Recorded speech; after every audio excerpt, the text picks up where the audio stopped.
সোনায় মোড়া ইতিহাসে গাঁথা, এটাই প্যারিসের হৃদয়ে দাঁড়িয়ে থাকা এক রাজকীয় স্বপ্ন।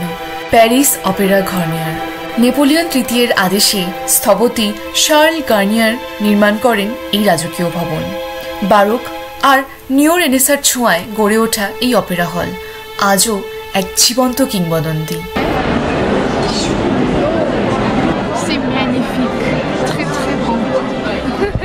আসবো একদিন শো দেখতে এবং আপনাদেরকেও সাথে নিয়ে আসবো। সাধারণ এই যেটা দেখছেন এটা তৈরি করে বলাই বাহুল্য, কেন এটা পৃথিবীর বলতে গেলে ওয়ান অফ দ্য বেস্ট। নমস্কার বন্ধুরা, আজকে আমরা চলে এসেছি প্যারিসের অন্যতম বিখ্যাত এক টুরিস্ট স্পট যার নাম প্যারিস অপেরা। এই অপেরার যাত্রা শুরু হয় বন্ধুরা 1800 শতকে, আর তারপর থেকেই কিন্তু এই অপেরার প্রতি মানুষ আকৃষ্ট হয় তার সৌন্দর্য দেখে। এটা কিন্তু প্যারিসবাসীর একটা আবেগ বলা চলে এবং প্যারিসের গর্ব এই অপেরা হাউস। তাহলে চলুন আমরা আজকে এই অপেরা হাউস ঘুরে দেখি, এর কারুকার্য দেখে মোহিত হই এবং আমাদের সাথে আপনারাও ঘুরে দেখুন প্যারিসের বিখ্যাত এই অপেরা হাউস। তাহলে চলুন বন্ধুরা, দেরি না করে শুরু করি আজকের ভিডিও। তাহলে চলুন।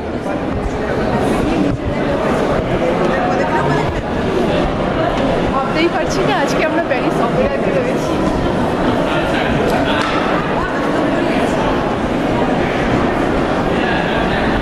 কারুকার্য একেবারে মুগ্ধ করার মতো।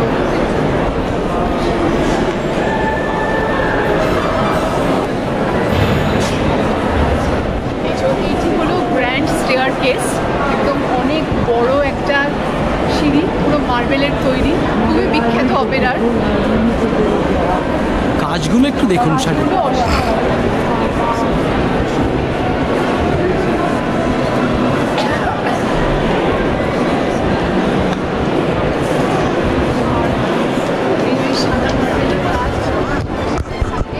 লাল আর সবুজ মার্বেলের কাজ, এগুলো ভীষণই বিখ্যাত অপেরার।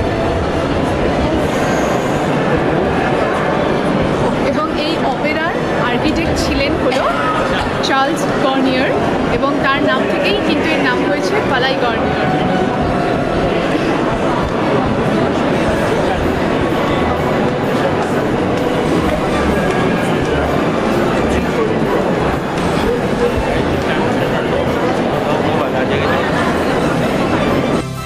এই অপেরা হাউসের টিকিটের মূল্য হলো 15 ইউরো। আপনারা অফিসিয়াল ওয়েবসাইট থেকে এটা কেটে নিতে পারেন। আর ওপেনিং আওয়ার্সটা হলো সকাল 10টা থেকে বিকেল 4টে। মেট্রো লাইন 7 করে অপেরা মেট্রো স্টেশনে নেমে আপনারা সহজেই এখানে পৌঁছে যেতে পারবেন।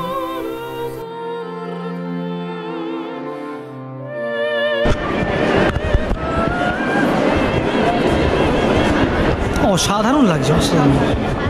মানে কি বলবো বন্ধুরা, এত সুন্দর ভেতরটা।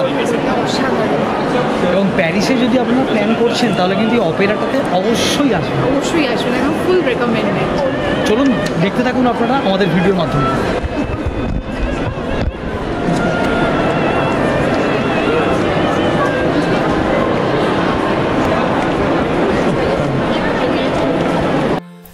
অগণিত মানুষের ভিড় হয় এই অপেরা হাউসের এত সুন্দর কারুকার্য দেখতে।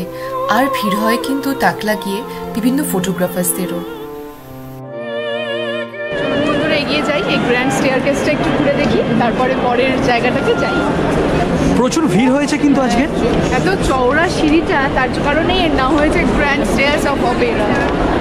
এবং চারিদিকে সুন্দর কারুকার্য, মারাত্মক মারাত্মক সত্যি। বারোক শৈলীর সমস্ত স্থাপত্য এগুলো, এবং সত্যি ভাবতে গেলে অবাক লাগে সেই 1875 সাল থেকে এখনো সমলিমায় বিরাজমান।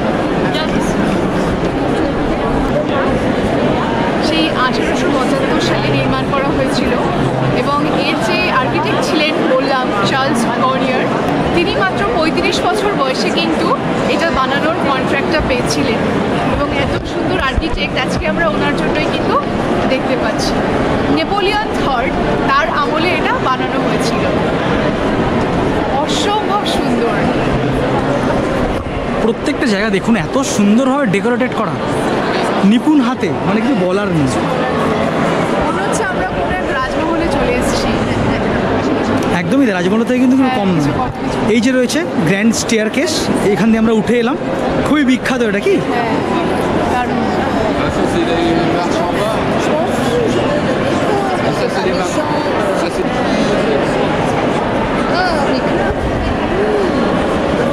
এই সেলিংয়ের কাজগুলো দেখুন, অসাধারণ কিন্তু প্রত্যেকটা জায়গায়।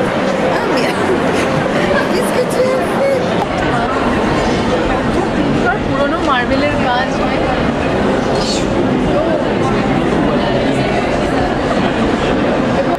বন্ধুরা কেমন লাগছে তাহলে আপনার ভিডিওটা? কেমন লাগছে আপনাদের অবশ্যই জানাবেন আমাদেরকে।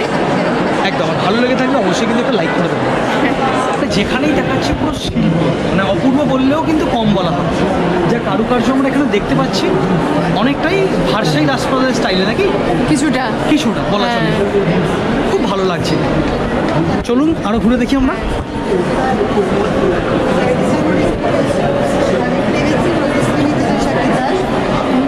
প্রচুর লোক ভিড় করেছে, স্বাভাবিক ব্যাপার, এত ভালো জিনিস। এবং এই অপেরাতে কিন্তু এই অপেরা হাউসে বিভিন্ন সময় বিভিন্ন প্রোগ্রাম চলে, অপেরা হয়, ব্যালে হয়। তো কোনো না কোনো দিন ইচ্ছা আছে এখানে এসে অপেরা বা ব্যালে অনুষ্ঠানটা দেখার। একদমই তাই। এইগুলো সমস্ত রুম এবং এগুলো হচ্ছে সমস্ত অপেরা শিল্পীদের সমস্ত স্ট্যাচুগুলো। চলুন দেখি একটু তাহলে, যে প্রত্যেকটা দরজা দেখছেন এগুলো কিন্তু অপেরার স্টেজে যাওয়ার রুম, তাই তো? হ্যাঁ, স্টেজের সাথে কানেক্ট করেছে। হ্যাঁ, এই যে প্রত্যেকটা দরজা। মেঝের কারুকার্য দেখো, সত্যি তাই, কি সুন্দর নিপুণ কাজে সমস্ত করা, অসাধারণ অসাধারণ অসাধারণ। এই যে এবং কোন শিল্পী কতদিন বেঁচে ছিলেন সে সব লেখা আছে। তাদের এই স্ট্যাচুগুলো মূলত কিন্তু সব অপেরা শিল্পীদের, তাই তো? অপেরা শিল্পীদের সমস্ত। ইনি মিউজিক কম্পোজার ছিলেন, 1850 সালে ইনি জীবিত ছিলেন।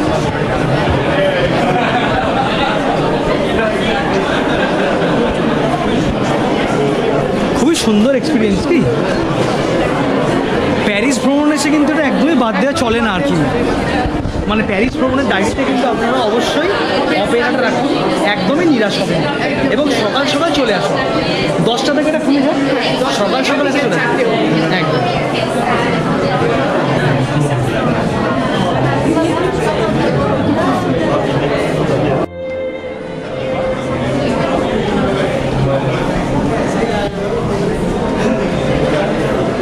ওয়াও, অসাধারণ অসাধারণ। প্রত্যেকটা জায়গার এত নিপুণভাবে সুন্দরভাবে করা কাজ, কি ভীষণ সুন্দর, কি সুন্দর ঝাড়বাতিগুলো না। হ্যাঁ,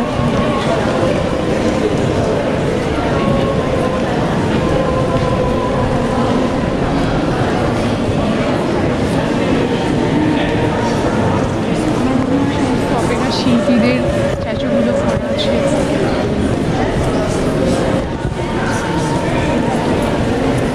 পুরো পেন্টিংটা দেখো কি সুন্দর। পেন্টিংগুলো কি সুন্দর, ফ্রেস্কো স্টাইলের পেন্টিং। হ্যাঁ, দারুণ। এখানে কিছু রেপ্লিকা রাখা রয়েছে, কিছু মডেল সাজানো আছে। এইটা দেখানোর জন্য অপেরা শিল্পীরা যখন তাদের পারফরমেন্সে যেতেন তার আগে তারা কী রূপে সজ্জিত হয়ে যেতেন। সত্যি মানুষকে বিনোদন দেওয়ার জন্য তারা যে কী রূপে সজ্জিত হয়ে মানুষের সামনে তাদের শিল্প প্রদর্শন করতেন সেটা সত্যিই দেখার মতো। ভীষণই ভালো লাগলো দেখে।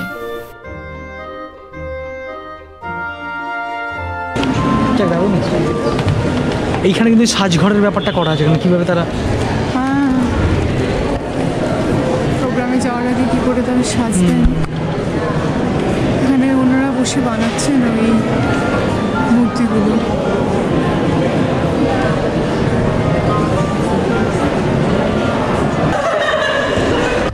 বন্ধুরা আজ আমরা ঘুরে দেখছি প্যারিসের বিখ্যাত অপেরা হাউস।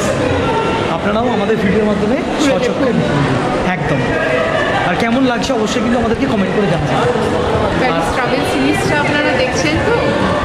যদি না দেখে থাকেন বা মিস করে গিয়ে থাকেন তাহলে অবশ্যই কিন্তু দেখে নিন। আমরা কিন্তু এর আগে অনেকগুলো ভিডিও কভার করেছি, কখন প্যারিসে আসবেন, কোথায় থাকবেন, প্যারিসের ট্রান্সপোর্ট, সমস্ত কিছু। এই ভিডিওগুলো কিন্তু আপনাদের জন্য অনেক হেল্পফুল হবে যদি আপনারা প্যারিসের প্ল্যান করেন। একদম তাই। কোনো প্রশ্ন থাকলে অবশ্যই আমাদের জানাতে পারেন, আমরা যথাসম্ভব চেষ্টা করবো সাহায্য করার। পেন্টিং করে দেখুন, কি দারুণ পেন্টিং প্রত্যেকটা।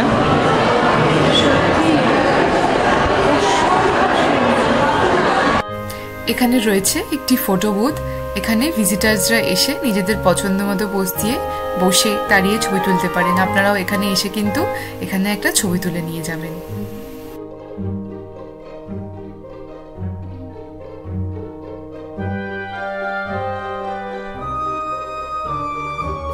যেখানেই তাকাচ্ছি অভূতপূর্ব সৌন্দর্য আমাদের বারে বারে মুগ্ধ করছে। খুবই ভালো লাগছে, একেবারে মনে হচ্ছে এক রাজপ্রাসাদের দৃশ্য আমাদের চোখের সামনে এসে উপনীত হয়েছে। আর সৌভাগ্যবশত আমরা প্রত্যক্ষ করতে পারলাম কিছু ব্যালে পারফর্মার্সদের ডান্স রিহার্সাল। সেই সময় তারা কিছু তাদের ডান্স রিহার্স করছিলেন, সেই দৃশ্য দেখতেও আমাদের ভীষণই ভালো লাগলো।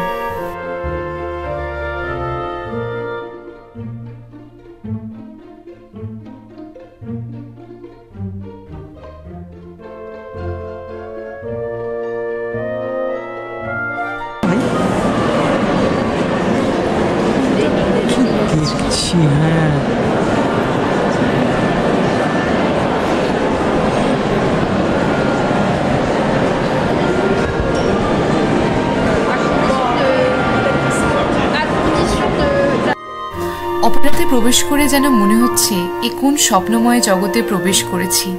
এত সুন্দর তার কারুকার্য দেখে একেবারে মন্ত্রমুগ্ধ হয়ে যাওয়ার মতো। অবশ্যই আপনারা প্যারিস ট্রিপে অপেরা আপনাদের প্ল্যানে রাখবেন।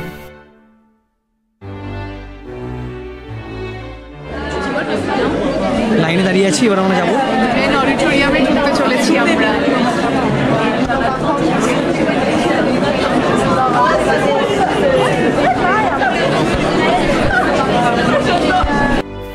এবার আমরা ঢুকতে চলেছি সেই জায়গায় যেটা হলো এই প্যারিস অপেরার একেবারে মেন অ্যাট্রাকশন। ভীষণই সুন্দর এই অডিটোরিয়াম হল, এখানে অসাধারণ শিল্পকর্ম আপনি দেখতে পারবেন। এই বিখ্যাত ঘরটি প্রবেশ করা মানে আপনি এক স্বর্ণ জগতে প্রবেশ করলেন। সোনা, ভেলভেট এবং চিত্রশিল্পের এক জাদুকরী জগতে যেন প্রবেশ। প্রধান অডিটোরিয়ামটি ক্লাসিক্যাল ইতালিয়ান ঘোড়ার খুর আকৃতির ডিজাইনে নির্মিত। এটি শুধু সঙ্গীত উপভোগ করার স্থান নয়, বরং সে যুগের অভিজাত সমাজের মিলনক্ষেত্র হিসেবেও পরিচিত ছিল। এর মধ্যে ঢুকলেই যেন মনে হবে আপনি এক গয়নার বাক্সতে প্রবেশ করেছেন। লাল ভেলভেটের আসন, সোনালী অলঙ্করণ, মার্বেলের স্তম্ভ এবং খোদাই করা নকশা, সব মিলিয়ে এক রাজকীয় পরিবেশ। 2000 জন দর্শক ধারণক্ষম এই অডিটোরিয়াম ভীষণই সুন্দর দেখতে। এবং ওপরের এই ঝাড়বাতিটি ব্রোঞ্জ এবং স্ফটিকের তৈরি, ওজন প্রায় 8 টন। এটা নিয়েই রচিত হয়েছে বিখ্যাত উপন্যাসের কাহিনীও।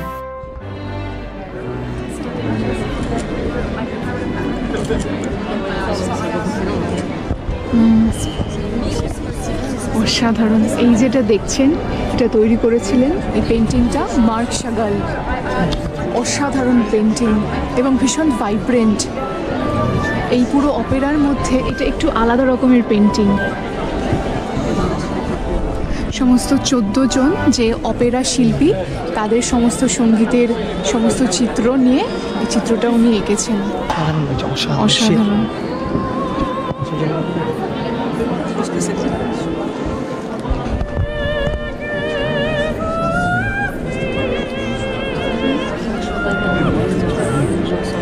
একদিন আসবো একদিন শো দেখতে এবং আপনাদেরকেও সাথে নিয়ে আসবো। কেমন লাগলো? অসাধারণ লাগলো, জাস্ট অসাধারণ। এত সুন্দর অপূর্ব কারুকার্য। রেড ভেলভেটের কাজটা কিন্তু ইচ্ছা করেই রাখা হয়েছে সিটগুলোতে, একটা ভাইব্রেন্স অ্যাড করার জন্য। শান্ত দিনে সেই চেয়ারে বসেছি। একটু ফরাসি ভাষায় বলে দাও, কেমন লাগলো? C'est magnifique, très très bon। এই যে অডিটোরিয়ামের উপরে যে ঝাড়টা দেখলেন, এই ঝাড়টা দিয়ে কিন্তু একটা দুর্ঘটনা হয়েছিল 1896 সালে। এই ঝাড়টার ওজন প্রায় 8 টন এবং ব্রোঞ্জ এবং সিলভার দিয়ে তৈরি। এই ঝাড়টা অ্যাক্সিডেন্টলি পড়ে যায় একসময় এবং একটি মানুষের মৃত্যু হয়। সেই ঘটনাকে কিন্তু কেন্দ্র করেই ফ্যান্টম অফ অপেরা বলে একটি সিনেমা তখন বের করা হয়। আপনারা চাইলে সিনেমাটা দেখে নিতে পারেন। আরেকটা গুরুত্বপূর্ণ কথা হলো, এই অপেরার তলায় কিন্তু রয়েছে ভূগর্ভস্থ জলাধার। মানে এমন একটা জায়গার উপরে অপেরা করা আছে যেখানে তলায় কিন্তু জল ছিল, যার ফলে শার্ল কর্নিয়ারকে খুব ভাবনা চিন্তা করে ডাবল ফাউন্ডেশনের ওপর কিন্তু অপেরাটা স্থাপন করা হয়েছে। কারণ জায়গাটা ভীষণই স্যাঁতস্যাঁতে মার্শি একটা এলাকা ছিল, তো যার ফলে তিনি কিন্তু নিজের বুদ্ধি খাটিয়ে খাটিয়ে একটা ডাবল ফাউন্ডেশন করে এই অপেরাটা তৈরি করেছিলেন। তো এর তলায় কিন্তু রয়েছে জলাধার, আর এবং তার পরবর্তীকালে বলা হয় যে ভালোই হয়েছে তলায় জল আছে, যদি কখনো কোনো দুর্ঘটনা ঘটে বা অগ্নিসংযোগ ঘটে তখন সেই জল দিয়েই ফায়ার ব্রিগেডরা কিন্তু এখানকার জল দিয়েই এই আগুন নেভাতে সক্ষম হবে। তো এটা একটা গুরুত্বপূর্ণ ইনফরমেশন বা একটা মিস্ট্রি বলতে পারেন অপেরার, আপনাদের সাথে শেয়ার করে রাখলাম। অডিটোরিয়ামটা দেখে কেমন লাগলো? খুব সুন্দর অভিজ্ঞতা হলো, মানে এত সুন্দর যে কারুকার্য আর্ট আমরা দেখলাম একটা অপেরা হাউসের মধ্যে, এটা বলাই বাহুল্য। কেন? এটা পৃথিবীর বলতে গেলে ওয়ান অফ দ্য বেস্ট অপেরাস পৃথিবীতে, এটা বলতেই পারি আমরা। প্যারিস অপেরা এই জন্যই কিন্তু জগৎ বিখ্যাত। আর বন্ধুরা, আরেকটা কথা আপনাদের সাথে যেটা জানাই, এটা কিন্তু ইউরোপের সবথেকে বড় স্টেজ। এই স্টেজে প্রায় একসাথে 480 জন শিল্পী একসাথে বসে কিন্তু তারা তাদের শিল্প প্রদর্শনা করতে পারে। এবার আমরা ঢুকতে চলেছি প্যারিস অপেরার আরও একটি দর্শনীয় জায়গা, যার নাম গ্র্যান্ড ফোয়ার। এটি বিশাল রাজপ্রাসাদের মতো সজ্জিত একটি হলঘর। ভার্সাই প্রাসাদের হল অফ মিরার্সের আদলে এটি তৈরি। এই জায়গা ছিল এমন এক জায়গা যেখানে দর্শকরা বিরতির সময় বিশ্রাম নিতেন, সামাজিকভাবে মেলামেশা করতেন এবং অপেরার বাইরে নিজেদের পরিস্থিতি জানান দিতেন। বলা হয় এখানে অভিজাত সম্প্রদায়ের মানুষজনদেরই বেশি দেখা যেত। এর সোনালী রঙের অলঙ্করণ, জটিল নকশাযুক্ত ছাদ, ঝাড়বাতি, মার্বেল স্তম্ভ এবং দেওয়ালে আঁকা চিত্রকর্ম এক রাজকীয় পরিবেশ তৈরি করে। এর ছাদ জুড়ে রয়েছে বিশিষ্ট শিল্পী পল বোর্ডির আঁকা চিত্রমালা, যেখানে চিত্রিত হয়েছে সঙ্গীত, নৃত্য, কবিতা এবং নাটকের দেবতাদের কাহিনী। পুরো ঘরটি যেন এক জীবন্ত চিত্রনাট্য, যা অপেরা শিল্পধারাকে শ্রদ্ধা জানায়। এখানে এলেই বোঝা যায় 19 শতকের প্যারিসে অপেরা ছিল এক বিশাল সাংস্কৃতিক অভিজ্ঞান। তাহলে বন্ধুরা, কেমন লাগলো আপনাদের অপেরার এই ভিডিওটা? যদি ভালো লেগে থাকে তাহলে অবশ্যই কিন্তু ভিডিওটাতে একটা লাইক করে দেবেন। আর আপনারা আমাদের সাথে অপেরার এই ভ্রমণ করে নিলেন, আশা করি আপনাদের খুবই ভালো লাগলো। ভালো লাগলে কমেন্ট করে জানাবেন। আপনারা যদি আমাদের চ্যানেলে নতুন হন তাহলে চ্যানেলটাকে কিন্তু অবশ্যই আগে সাবস্ক্রাইব করে দিন। আর আপনারা প্যারিস ট্রাভেল গাইডের সমস্ত ভিডিও কিন্তু আমাদের